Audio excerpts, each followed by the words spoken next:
voy a presentar el resumen, ¿no?, del PowerPoint con el resumen y la explicación correspondiente. Ya muy atentos para asimilar los conceptos. Entonces, presentamos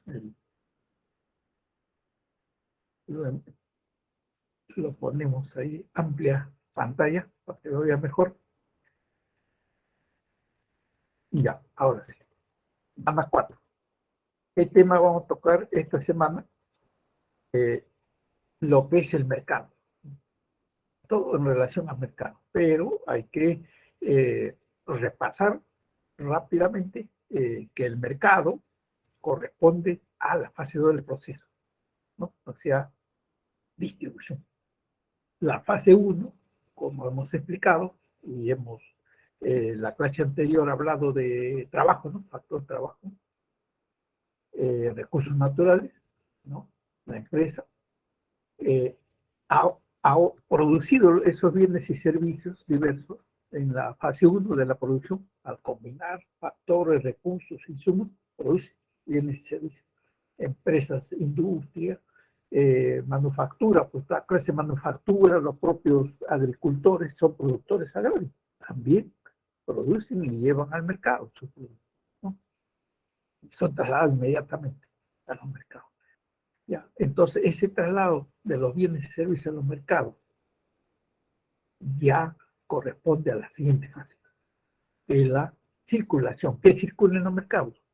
Bienes y servicios.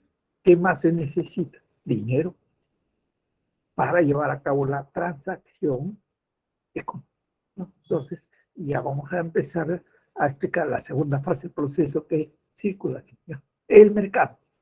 ¿Qué es el mercado? ¿Cuál es el concepto de mercado? Es una institución económica en general, ¿no? Es una institución económica, ¿no? Así lo señala Adam Smith, de esa época que él hace magistralmente su teoría del equilibrio del mercado, justamente. Corresponde a esta institución económica, es el lugar, ¿no? Geográfico, ahora por internet se hacen las ofertas, las compras, o sea, no necesariamente un lugar físicamente o geográficamente ubicable, ¿no? Entonces también hay transacciones, como se dice, a nivel virtual, ¿no? También el mercado, porque hay uno que oferta y hay uno que compra, ¿no? Ya, en general es eso, ¿no? O sea, interacción propiamente, intercambio de los bienes y servicios que ofertan las empresas diversas, los agricultores, los productores agrarios, ¿no? A través del mercado. ¿A quiénes? A los compradores, a nosotros, miembros de hogares, de familias, ¿no es cierto? Vamos a comprar a los mercados, a la tiendita del barrio, a la farmacia, al supermercado, metro, ¿no? Etc. Y allí pedimos pues, lo que vamos a comprar, ¿no? Vemos las tarifas, los precios, ¿no? Y decidimos. Entonces, hay un acuerdo allí, como esa interacción, intercambio. Entonces, el intercambio es fundamental para definir mercado. ¿Por qué? Porque hay oferta que está vendiendo ya otro que está comprando. Y cuando ya se llega a un acuerdo, ¿no? Pues los precios los fija el mercado. Entonces, de acuerdo a eso, se transa, ¿no es cierto?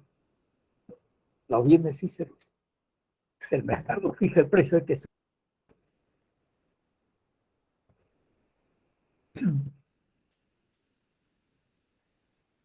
en las clases de mercado hay 4 ítems que se va a desarrollar y otras formas y otras clases de mercado adicional, ¿no? Que se resumen aquí. Volumen transado, cantidad de bienes que se compran y se venden en los mercados, ¿no? Cantidad, ¿no? De bienes y servicios que se venden en el mercado, volumen, ¿cierto? Hay un mercado mayorista y hay un mercado menor. En el mercado mayorista, las transacciones se realizan por ofertas y compras grandes, fuertes, ¿no? Grandes cantidades. Aquí no se precisa, ¿no? ¿Qué cantidad es grande? No se está precisando, pero les digo, a través de los ejemplos que se ponen acá, ¿no? En el mercado mayorista de Santa Anita, ¿no? Que se va por la carretera central, pues, ¿no? Y aquí se vende ahí ese mercado mayorista, que se vende y se compra. Ya, todo lo que es tubérculos y verduras. Mercado mayorista de tubérculos. ¿No? ¿Qué cantidades se ofertan ahí? ¿Y qué cantidades se compran? En esos mercados mayoristas se venden de 5 kilos mínimo, de 10, 20, 50, 100 kilos. ¿De qué? 100 kilos de papa, 50 kilos de papa, 20 kilos de yuca, ¿no? Etcétera. O sea, ese tipo de cantidad. Uno no va a comprar medio kilo, un 4 kilos, ¿no? A partir de, ¿no? 5 kilos para arriba. ¿Ya? Por eso se dice grandes cantidades. ¿Y quiénes se compran esas grandes cantidades? ¿No? Los productores ofertan esas grandes cantidades. ¿Ya? ¿Quiénes compran? Generalmente los intermediarios. ¿Quiénes son los comerciantes? ¿Cierto? Compran ahí a un precio menor por las cantidades que están comprando, pagan un precio menor que el que se paga en un mercado minorista, ¿no? Bueno, y ellos son los que a su vez va a distribuir todos los productos que ellos comerciantes, ¿no? Venden a los mercaditos del barrio, a veces lo venden también, ¿no? Directamente a las hogares, a las familias, distribuyen, pero compran esas grandes cantidades, ¿no? Y se empiezan a distribuir, ¿no? A vender. ¿No? Y esa es su actividad, ¿no es cierto? Del comerciante, ¿no? Hay familias que también compran, ¿no?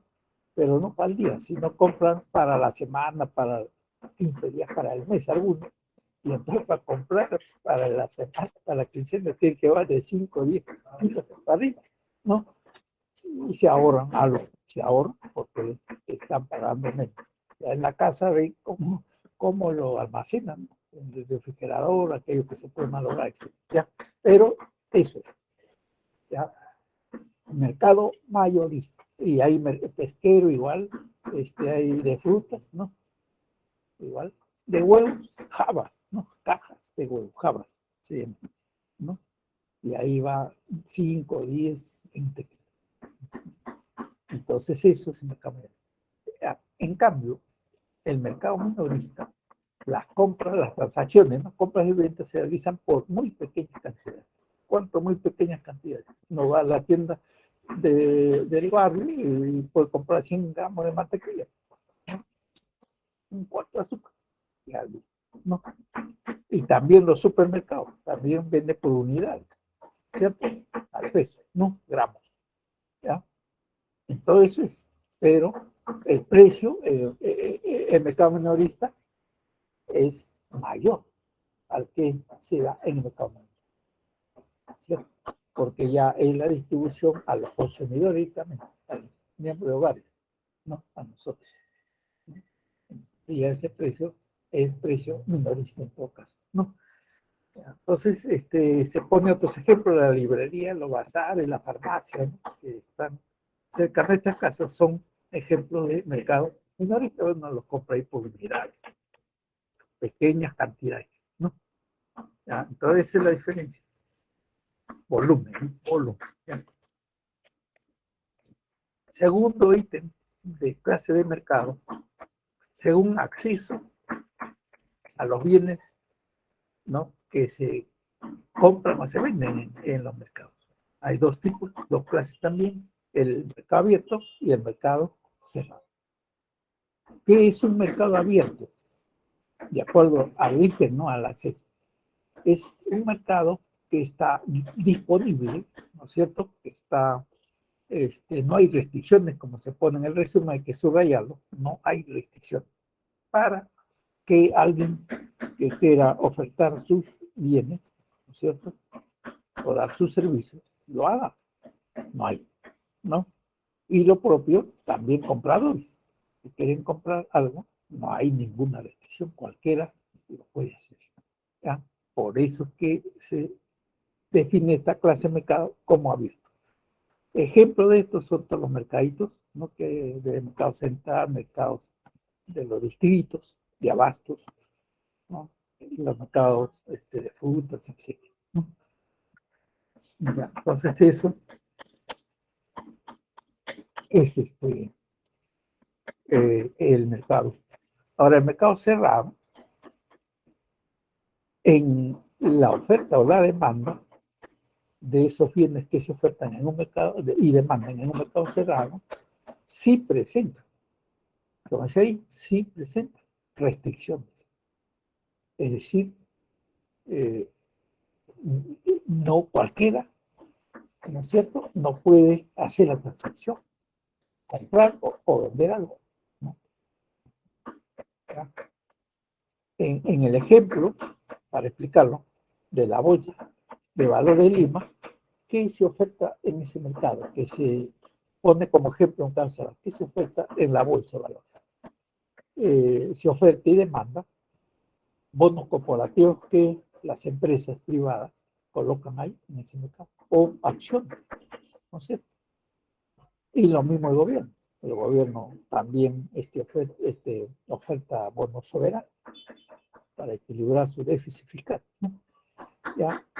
Entonces, si ellos están ofertando, hay otros que están demandando, comprando esas acciones, ¿correcto? ¿Ya? Si yo quiero comprar una acción de una gran empresa minera, 1000 acciones, me voy a la bolsa. Al que anuncia esa venta, ¿no? Ahí están anunciando que de tantas acciones de tal mina, ya uno dice, yo, tanto, pero 1000, allá. Entonces dice, a ver, está bien, traiga usted a su agente, a su broker, agente de bolsa, porque yo tengo el dinero, soy inversionista, pero yo directamente no le puedo comprar la mil acción. Si no me dice, a ver, ¿dónde está su representante, su broker? El especialista, el autorizado, para que en principio me asesore, ¿no? Y me diga si, bueno, conviene comprar tal y tantas acciones, ¿no? ¿Cierto? Ese broker tiene que tener una autorización además, ¿no? ¿Cierto? En ese mercado de la asociación de brokers que existe ahí, ¿ya? Entonces, esa es la restricción. Y yo como inversionista ya tengo dinero, quiero comprarlo, yo no puedo. Tengo que no solicitar esa asesoría del broker, ¿no? Para que lo haga. El broker hace la transacción, ¿no? Eso se llama restricción legal. Hay un representante ahí que lo hace. En otros casos la restricción es económica y en otros tecnológica. Entonces, ya si se dan estas restricciones, entonces ese mercado en el que uno participa, sea como vendedor o sea como comprador, es mercado cerrado. Mercado cerrado. Es romano. En un periodo de atención, mercados son permanentes o temporales. Los permanentes están en funcionamiento todos los días del año, sin incluir feriados y domingos. Bueno, ustedes dirán que necesitan trabajar todo el tiempo. Ya. Los dueños pues las bodeguitas, las farmacias, ¿no? Comerciantes de los mercados, ellos no tienen vacaciones, no tienen todo el tiempo, como dice, permanentemente durante todo el año, están atendiendo, salvo algunos días que dicen, por fumigación se cierra también. Ya, por fumigación, pero luego todos los días están funcionando, ¿no? Ese es mercado permanente. Mercado central de Lima, todos los mercados de los barrios, ¿no? De los distritos. Así, los supermercados de igual manera. Feriados, ¿no? Durante la pandemia han estado funcionando también. Bueno, eso. Ahora, el mercado temporal funcionan por periodos limitados. Pero, ¿por qué? porque se refieren a la feria. En una feria, lo que caracteriza a una feria es la oportunidad que tienen ahí los productores de promocionar sus productos, ¿cierto? De hacer una promoción, un mayor conocimiento de lo que están ofertando al mercado, ¿no? Y por esa razón toman tiempos cortos, ¿no? Las ferias, un mes, mes y medio, hasta 2 meses, no, por medio, ¿no? Y ahí tenemos ejemplos, pues. Feria, mixturas de esta promoción, pues, de los diferentes platos gastronómicamente. Y ahí ya se presenta la diversa restaurantes especialistas, ¿no? En esa preparación, dura mes y medio. Después también hay ferias artesanales de los que hacen sus ponchos, sus cerámica, etc. Hay ferias escolares, ferias navideñas, ¿no? También. Entonces eso dura más o menos, pues, en promedio la Feria del Libro también, Feria del Libro Internacional, ¿no? Antes había una feria del hogar, ¿no? Que era una feria internacional, que también es feria, no internacional. Ya no hay, ya no se está dando ya. Bueno, ya no llama la atención tal vez, porque han sido sustituidos, me parece, por los supermercados. Ahí se encuentran de las diferentes marcas, ropa, etcétera, ¿no? De artefactos electrodomésticos de marcas mundiales. Entonces ya se dejó eso de la feria del hogar, ¿no? Antes había en la década del 70 hasta el 80. Bueno, el 4 romano, según el aspecto legal, ¿no? Los mercados pueden ser formales y pueden ser informales o no formales. Lo formal, como ya antes algo he dicho, ¿no? Es aquel en aquellas unidades productoras, empresas, ¿no es cierto? O inclusive personas naturales que hacen sus bodegas o farmacias pequeñas, que tienen todos los permisos, solicitan todos los a la municipalidad las licencias de funcionamiento, al Ministerio de Salud, etcétera. Todo está en regla. Y entonces tienen esa categoría, ¿no? De la formalidad de esos negocios, por pequeños que sean, ¿no? Entonces, están funcionando legalmente bien, ¿no? Ya. El mercado informal, en cambio, no, ahí no tienen ningún tipo de permiso, autorización, de licencia, ¿no? Para esa oferta, esa venta que hacen a la gente, a las personas, a los demandantes, ¿no? Ya. Y ya. Un minutito, por favor. No, voy a llamar. Sí, vamos. Hola, ya. ¿La regresa? Ahí está, hombre. Uy, no.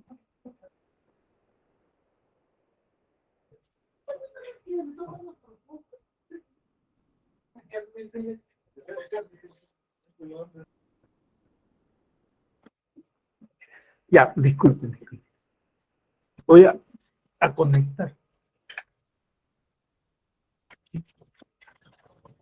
Ya, listo. Ya. Entonces, el formal tiene todos sus permisos, licencias. ¿Ya? Y el informal, no. ¿No? Y quienes están ejemplos acá informal, todo lo que es la venta ambulatoria, de comidas al paso, de ropas, artefactos, uno ve que están ofreciendo en las calles sus artículos. También aquí dice mototaxi, también informalmente. Taxis también informalmente. Taxis del servicio de transporte también. Entonces eso es, no tienen autorizaciones, ¿no? Y cuando hay estas batidas o estas intervenciones, entonces ya les ponen la multa o ¿no? Les accionan, ¿no? porque están actuando como ilegalmente, ¿no? O sea, no tiene pues, las autorizaciones. El riesgo es del consumidor, del comprador. No dan comprobante de pago. Y si yo compro un artefacto que sale fallado, voy a la comisaría para denunciarlo, ¿no? Lo primero que le piden a uno es saber dónde está su comprobante. No, que lo compré ahí en la cachina, ¿no? Informalmente. Y ya el policía dice, ya fuiste, ¿no? Y al no haber el comprobante, ¿cómo se va a reclamar? ¿Cómo se va a fundamentar el reclamo? No se puede. ¿Ya? Entonces sí se dio un riesgo ahí en lo que es comprar informal.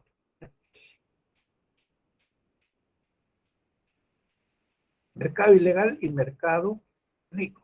Mercado ilegal, mercado negro. No. El mercado ilegal, como el nombre indica, se comercializa, ¿no es cierto? Ahí se compra o se vende productos que no están autorizados legalmente a hacer. No están autorizados. ¿Qué cosa no está autorizado? Los estupefacientes pues, de las drogas, ¿no? O sea, PVC, por ejemplo, ¿no? Y otros derivados de eso, ¿no? Ya no está permitido. Órganos humanos, riñones, corazón, etc. No está permitido, ¿no? Se dona sí, pero no se comercializa. Ya, ¿qué más? Productos urbanos, ¿no? Hacerlo es el que compra un producto de receptación, delito. ¿Ya? Entonces, eso, acá también se agregan otros ejemplos, ¿no? Medicinas adulteradas, por supuesto, también. Las marcas, ¿no? Que se pongan marcas que no corresponden a la empresa, como se dice, original, también pues ¿cómo se dice? Una propaganda engañosa. Y si está el producto, como se dice, está adulterado, también un delito, ¿no? O sea, mejor dicho, es algo ilegal, ¿no? Piratería contra, ¿ya? Todo eso se hace dentro de un marco, ¿no? De mercado ilegal. Y ¿cómo se hace? Escondido, clandestinamente. Todo está prohibido. ¿Ya? Y no lo hacen a la vista de todos, ¿no? El mercado negro también es una especie, en el fondo, de mercado ilegal, ¿no? ¿Por qué? Porque no se respeta la ley de precios que fija el gobierno y la medida de racionamiento que dicta cuando controla el precio del dólar, de algunos productos básicos de consumo popular, digamos, ¿no? En circunstancias donde la crisis es fuerte, ¿no? Y las empresas se aprovechan de esta situación para hacer fuerte ganancia, todo el gobierno dice, vamos a controlar, ¿no? ¿No es cierto? Y entonces hay algunos que tienen mucho dinero, dice, ¿qué voy a hacer la cola? ¿No? Mejor le pago más a ese vendedor, ¿no? Y le exijo que me venda mayor cantidad de lo que establece la ley. Entonces, eso es no obedecer y acatar la ley de control de precios. Ilegal, ¿no? Porque no está acatando la ley, ¿no? Entonces, el mercado negro en el fondo también es ilegal, ¿cierto? ¿No? Y ahí arriba está apareciendo una pistola, ¿no? En el Perú, al menos en nuestro país, no está prohibido, pues, portar armas, ¿no? Sin la debida gestión, ¿cierto? De aprobación de dictamen y un examen psicológico que tiene que pasar, ¿no? Si solamente en esas condiciones puede poseer el arma cualquier persona, ¿no? Aquí estamos hablando, pero en Estados Unidos no. En Estados Unidos cualquiera puede comprar, como dice, a la farmacia, a la tienda, ¿no? Comprar armas. A propósito, ¿no? De los 19, esos 19 niños que han sido muertos inocentemente, ¿no? Por un joven que aparentemente era normal, ¿no? sano aparentemente, pero es una locura pues hacer eso, ¿no? De matanza, ¿no? ¿Por qué? Porque en Estados Unidos pues, no se controla la venta y controla el diálogo, no está prohibido. Es como ir y comprarse pues, un celular, ¿no? ¿Ya? Y en Estados Unidos es la tercera o cuarta industria que sostiene la economía de Estados Unidos, ¿no? Sostiene la economía, o sea, es más, como se dice, aporta más a PIB, ¿no? Pero eh, ocasiona pues estas cosas, ¿no? Que vemos, horrores, ¿no? Asesinatos masivos de alumnos. No es la primera vez, y ya son muchas veces que está ocurriendo, ¿no? Eso, ¿ya? Y también ustedes saben que Estados Unidos promueve las invasiones, las industrias de armas bélicas, no están súper armados. Es eso, provocar esta guerra. Y está apoyando a Ucrania, ¿no? Para controlar a los rusos. Bueno, pero ya es una lucha hegemónica por el control económico financiero del, ¿no? El dólar no está también tampoco. La moneda de Estados Unidos y China surge para hacerle, como si la pelea del dominio de la hegemonía mundial. ¿Quién tiene más peso? ¿No? Eso es. Y Rusia, por supuesto. Ya, todo eso es un tema más adelante que vamos a tratar. ¿Ya? Pero es una idea que le doy. Ya, listo. Ahora, otro.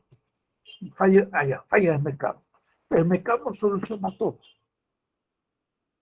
No soluciona todo, a pesar de que me dice, no, el mercado, el que vende, al final resulta conforme con lo que gana, ¿no?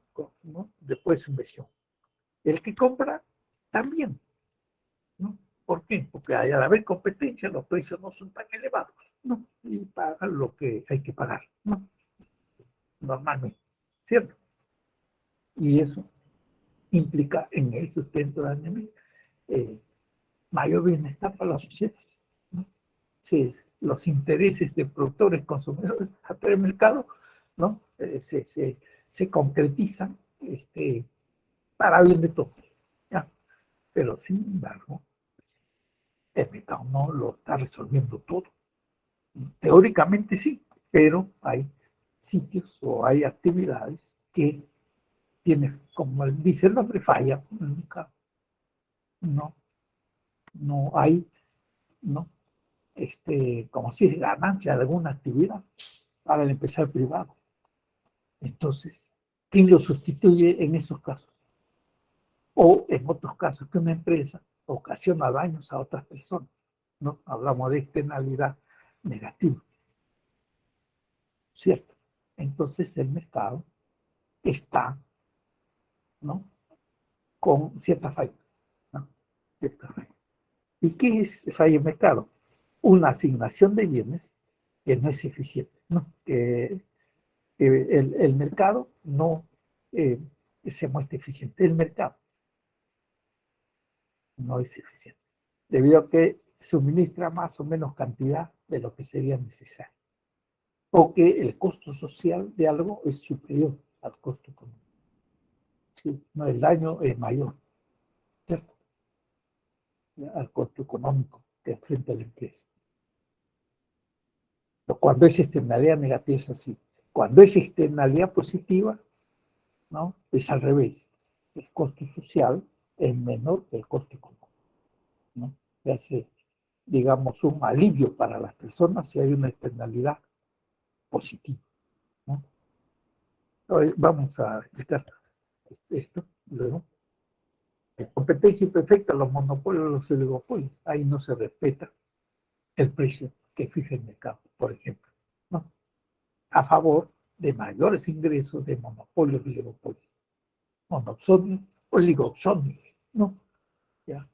Información asimétrica, bancos, seguros, no dan toda la información al cliente para tomar una correcta y una buena decisión que favorezca al cliente, no, sino que esconden cierta información o lo presentan defectuosamente y entonces el cliente toma una decisión ¿no? Que lo va a perjudicar a favor de qué? De la empresa, no, del que vende.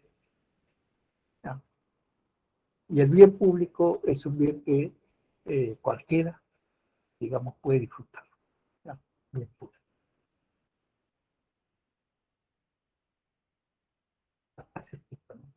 Con algunos ejemplos, cada uno de ellos. Externalidad negativa. ¿Qué es una externalidad negativa? ¿No? Entonces dice acá, el coste social supera, es mayor que el costo privado que deben asumir las empresas que causan daño o que arruinan la vida de otras personas que no laboran o trabajan dentro de esa empresa o dentro de esa actividad, ¿no? Pero causan daño a su salud, a su actividad económica. Y el ejemplo típico de esto, acá no se ha puesto, ¿no? Pero usted escucha, ¿no? Por la noticia en las mineras, ¿no? Que los campesinos están reclamando, movilizándose, ¿no? Reclamando a la empresa, reclamando al Estado, ¿no? ¿Por qué? Porque esa empresa minera, vamos a llamarlo gran empresa, porque hay no empresas grandes que tienen sus importantes inversiones, por supuesto, están para el tratamiento y el traslado de sus minerales, usan químicos, ¿no? ¿Y qué pasa con el agua de la cabecera de cuenca? Allí lo utilizan y envenenan prácticamente esas aguas. Y esas aguas así se utilizan para la agricultura y para las personas que son campesinas, ganaderos, ¿cierto? Que no viven prácticamente de la minería, ¿no? Sino de su propia actividad agrícola y ganadera, pero están afectadas pues por esas aguas, como se dice, ya mezcladas, ¿no? Con químicos. Se afecta su salud, ¿verdad? Esa es externalidad negativa. ¿Qué se tiene que hacer? Si va a afectarse su salud, pues esa empresa debe invertir una posta, un hospital para esos campesinos de esas zonas, pero se está ocasionando daño contra su vida. ¿Ya? Entonces eso es externalidad negativa y por eso es que reclaman esos campesinos, ¿no? Ya, entonces también hay otros ejemplos acá. Ruidos molestos, la contaminación atmosférica en las ciudades. ¿Quiénes contaminan? Todo el parque automotor. Esos autos tienen 10, 15 años ya antigüedad. Son los que contaminan más CO2. Nos envenenan a todos nosotros, ¿no? Que, bueno, pasamos por la ciudad, ¿no? ¿No es cierto? Tenemos que absorber todo eso. ¿Eh? Y entonces tienen que hacer algo, ¿no? ¿No es cierto? Frente a eso, se tienen que hacer bien el Estado, ¿cierto? Y ellos mismos tienen que cambiar sus unidades, pues este, eh, a, por ejemplo, transformarlos a gas, ¿no? Usar más gas, y cambiar ya sus vehículos si ya tienen años, ¿no? De antigüedad. Bueno, eso, ya. Externalidad negativa. Externalidad positiva es lo contrario. ¿No? ¿Cómo lo contrario? Que la cantidad menor de lo socialmente deseable implica que el costo social de afectación es mucho menor que el coste privado, ¿no? Que el coste privado. Entonces, ¿cómo el gobierno a través de subvenciones puede lograrlo? O a través de gobiernos regionales, municipales, ¿no? En general, eh, no, descubrir una tecnología para curar los ejemplos, ¿no? Nuevas enfermedades. Entonces, el costo de aplicar evitaría muchas muertes, ¿cierto? Futuras, en ese caso, ¿no? Y entonces allí, este, el Estado debe, en cierta manera, apoyar, ¿cierto? que esa tercia llegue, ¿no?, a más capitales, ¿ya? Por ejemplo. Por eso se habla de subvenciones, ¿no? Y un jardinero, ¿qué hace? En términos de actividad residencial, ¿no? Tienen sus jardines y esta familia no solamente embellece allí este lugar donde vive, sino que también esas plantas que están ahí capturan parte de todo el CO2, ¿no?, que en esa zona existe, limpiando, ¿no?, lógicamente, oxigenando más el ambiente.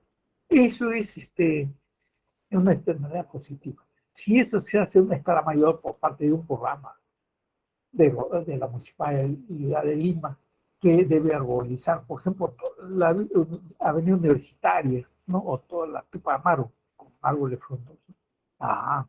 Eso caería acá, ¿no?, dentro de la externalidad positiva, porque eso implicaría que toda la parque automotor que se instala diariamente, ¿no?, que contamina, sean absorbidas, ¿no?, por esa vegetación, digamos, ¿no? Es positivo, la externalidad. Bienes públicos, bienes públicos.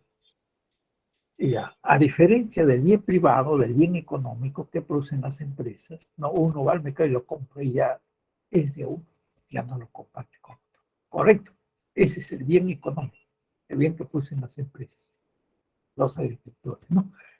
Ahora, el bien público es un bien que se produce, ¿cierto?, por parte del Estado o un servicio que da el Estado, ¿cierto?, ¿no? Un parque público, el servicio que las municipalidades tienen que hacer para recoger residuos sólidos, ¿cierto? Hay que pagar por eso, por supuesto. Pero el Estado, ¿no?, lo realiza, ¿no es cierto? Y cualquier ciudadano, ¿no?, tiene ese derecho a disfrutarlo. Ahí no hay, esto es mío, no, no. Desde todo, desde todo, ¿ya? Esa es la característica, ¿no? Es la característica del bien público. Y a nadie se le puede discriminar, no de ese bien público, ¿ya?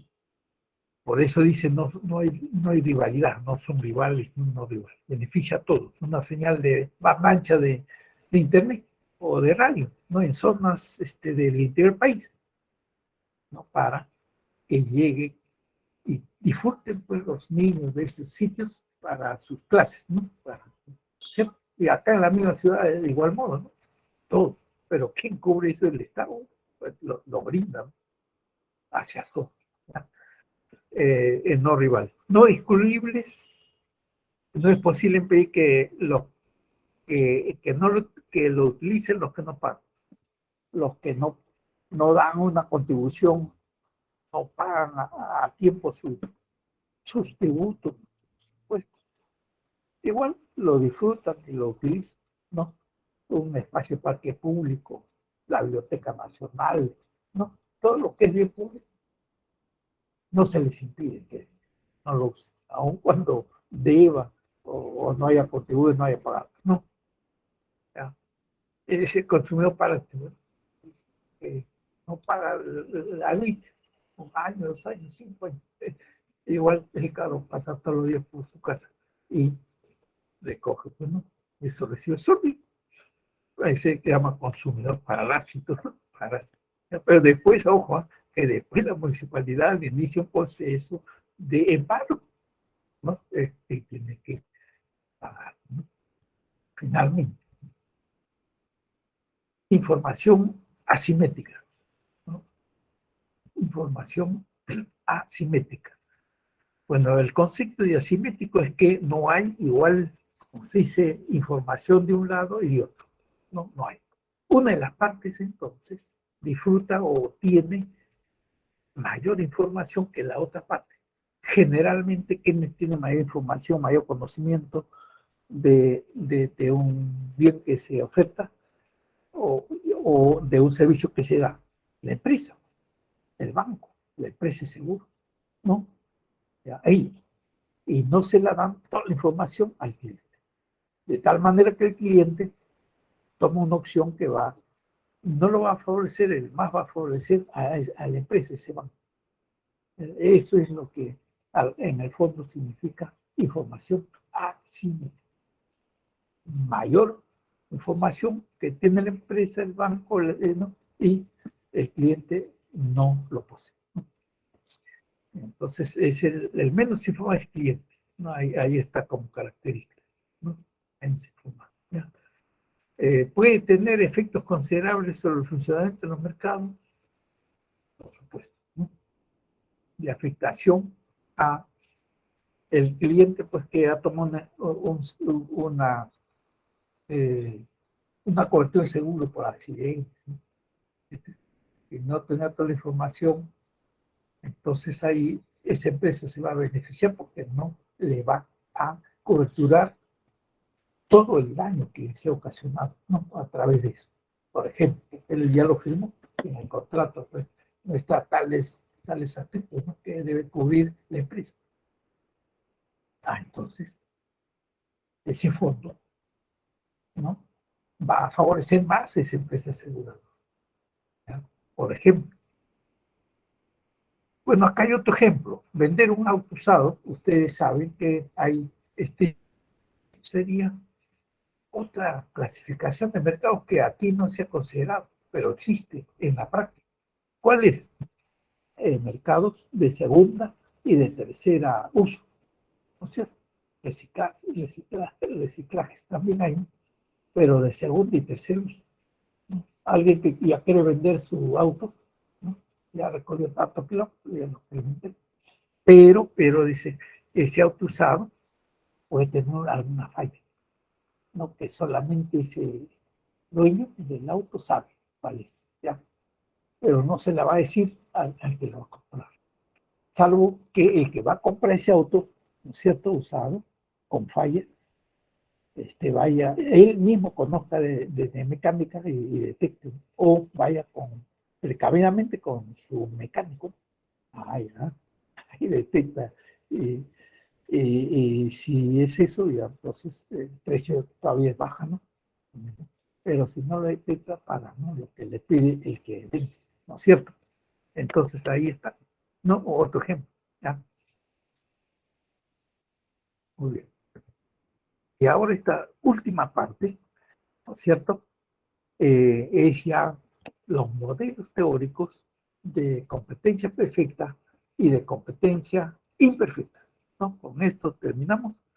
Nos va a tomar unos minutos.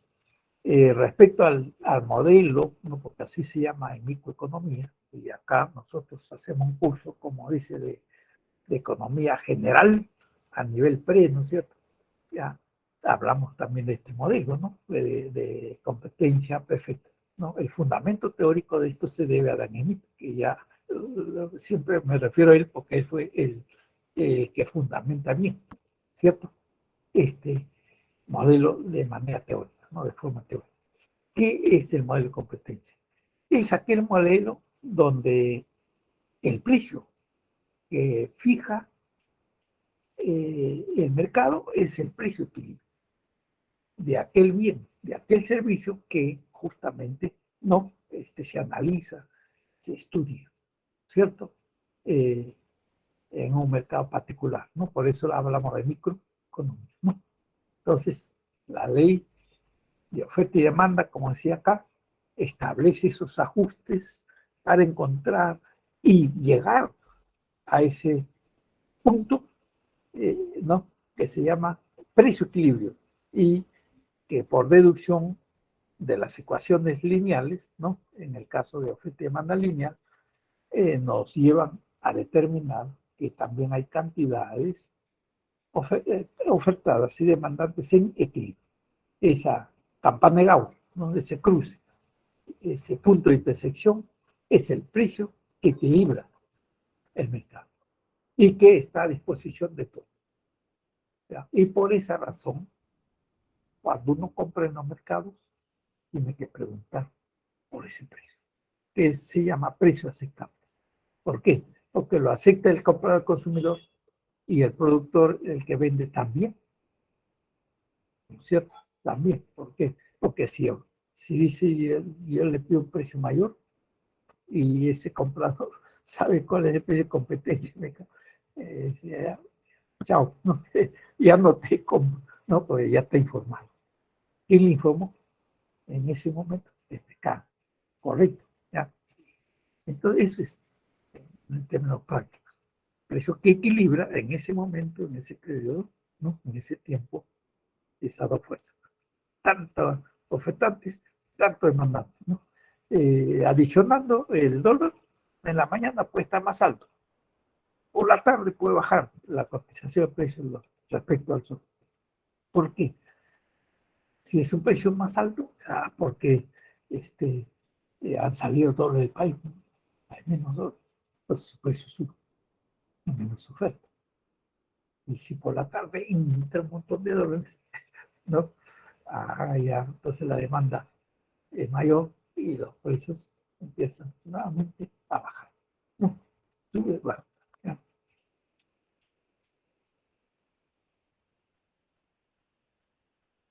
Competencia imperfecta, ¿no? Voy a utilizar, para hacer el resumen, este gráfico del lado derecho, ¿ya? Competencia imperfecta. Modelos, ¿no? Porque estamos hablando de modelos de enfoques teóricos, ¿no? De la competencia imperfecta, ¿no? ¿Ya? Entonces, esto, este concepto de competencia imperfecta es cuando el mercado ya no fija el precio. ¿Quién fija el precio? En competencia, mercado competitivo. Y como ya la competencia no es perfecta, ya no es el mercado el que va a fijar ese precio. Siempre ya no es el mercado que lo va a fijar. Y entonces ustedes se preguntarán, ¿y quién ahora lo fija? En el caso de los modelos de competencia imperfecta, ¿quién lo fija? Los fija los propios productores, como dice acá, vendedores, ¿cierto? O los pocos o muchos compradores, ¿cierto? Ellos son los que van de alguna manera a, a, a colocar, a fijar esos precios de los bienes y servicios que ofertan en esos mercados, ¿no? De manera individual, colectiva, ¿no? Entonces,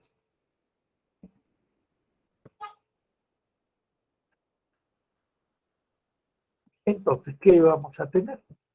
Acá en el lado derecho, en el cuadro, ¿no? En el gráfico. ¿Ya? Vamos a acá, en el gráfico, ¿no? Entonces tenemos, cuando hay muchos vendedores, los vendedores, bueno, en mercado de competencia perfecta, dice, hay un vendedor, el vendedor es el productor, el que oferta en el mercado, ¿no? El que oferta en el mercado es el vendedor, ¿ya? Si hay un solo ofertante, ese oferta se llama monopolio. Una sola empresa que oferta es empresa monopolio, porque no hay competidores. Y este monopolio fija su precio, alto, monopolio. No tiene rivales, no tiene competidores. Es una sola empresa que cubre todo la oferta, ¿cierto? Y cuando hay pocas empresas, estas pocas empresas, ¿cierto? Eh, se establecen ciertos acuerdos, ¿no?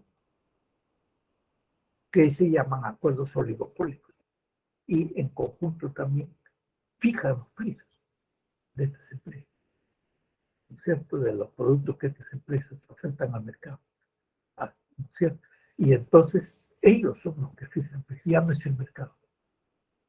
¿Ya? Y estamos frente a un oligopolio, cuando hay pocas empresas que se ponen de acuerdo para fijar precios de sus productos, ¿ya? Y lo mismo ocurre no, cuando hay un solo comprador, se llama monoxonio, un solo comprador. ¿Ya? Este único comprador paga el precio que bueno, él quiere pagar a los productores. Un solo comprador. Manipula el precio, no te paga. ¿Cierto? Y le dice yo, te pago este precio. Y todos los productores, la mayoría de ellos aceptan. ¿Ya? Eso es un monoxonio, un solo comprador. Y también hay oligoxonios, ¿no? Hay pocos compradores que se ponen de acuerdo en qué precio pagar, ¿cierto? Para comprar determinado producto, o bien, y ofertan un precio, ¿no? El más bajo, ¿cierto? Que queda para tener más ganancias, utilidades, sus empresas. Esto pasa con los ganaderos, con lecheros, ¿no es cierto? Los lecheros, los establos, los que producen leche, ¿no? ¿A quién le van a vender la leche a los ganaderos? A Gloria, al que procesa, hace la leche evaporada. No, en tarro, ¿cierto? Ahí, a Vía Holandesa, a, a leche, hay otras empresas, 3 o 4 empresas, ¿no? Que requieren ese insumo, la leche fresca, para sus productos industriales, ¿no? Para procesarlos, sí, ¿ya? Pero le pagan, ¿no? Como es, por ejemplo, ¿no? Lo que conozco y he visitado al sur de Lima, en Chillón, Villa Holandesa es la empresa, la única empresa que compra la leche allí a unos 250, 300 productores ganaderos, ¿no? De las haciendas y leche para producir su producto Villa Holandesa, por ejemplo. Es la única empresa que compra. Y los lecheros, los ganaderos, le llevan a venderle a ese Villa Holandesa, ¿no? Leche fresca. Y este Villa Holandés, como es el único que compra, le dice, ya estoy pagando esto. ¿Y qué me venden? Si no, ya ustedes venden a otro lado. De esa manera. No, es que, ¿qué pasa ahí? Es un monosol, uno solo que está comprando. Entonces, ya manipulan, perjudicando, ¿no? A esos productores y en general luego a los consumidores. ¿Cierto? Ya, entonces, eso en relación a la competencia imperfecta respecto de un lado de la oferta de un solo productor, que es un monopolio, de pocos productores que son oligosomos. También hay un solo comprador monoxonio y, y varios compradores oligoxonio, ¿no? Que ellos son los que acuerdan qué precios ¿no? Pagar o qué precios comprar. ¿Ya? Entonces, esos son modelos de competencia imperfecta, porque ya no es el mercado el que fija el precio, ya no, ellos ponen el precio. ¿Ya? Y también se habla de competencia monopolística, ¿no? Acá. Pero la competencia monopolística se parece a la competencia perfecta, se parece, no es igual. ¿Por qué? Porque hay muchos productores, hay muchos compradores en la competencia monopolística. Pero, ojo acá, la competencia monopolística es el modelo de competencia imperfecta, a diferencia del modelo de competencia perfecta donde el precio se fija en el mercado. ¿Ya? Entonces, en la competencia monopolística, ¿qué es lo diferente respecto a la competencia perfecta? Un supuesto, ¿no? Acá repasamos la teoría, como les he dicho, son modelos teóricos. ¿Cuál es el supuesto que diferencia una competencia monopolística de una competencia perfecta? ¿Cuál es? El supuesto de que los productos son diferentes, diferenciados. En el supuesto de competencia perfecta es homogéneo el producto. ¿Qué cosa quiere decir que sea producto homogéneo? Que no hay diferentes calidades. Es un único producto. ¿No es cierto? Se simplifica así el análisis. No, si es una sola calidad de producto, camisas, no se consideran pues camisas Van Heusen o de otra calidad, una sola calidad, un solo producto. ¿no? Entonces, y hablamos de competencia perfecta. Pero en el caso de competencia monopolística, sí podemos hablar de diferentes empresas que producen diferentes marcas de café, o detergentes o zapatillas, ¿no? Y compiten entre esas empresas. Pero ¿qué es lo que pasa con el cliente, con el demandante?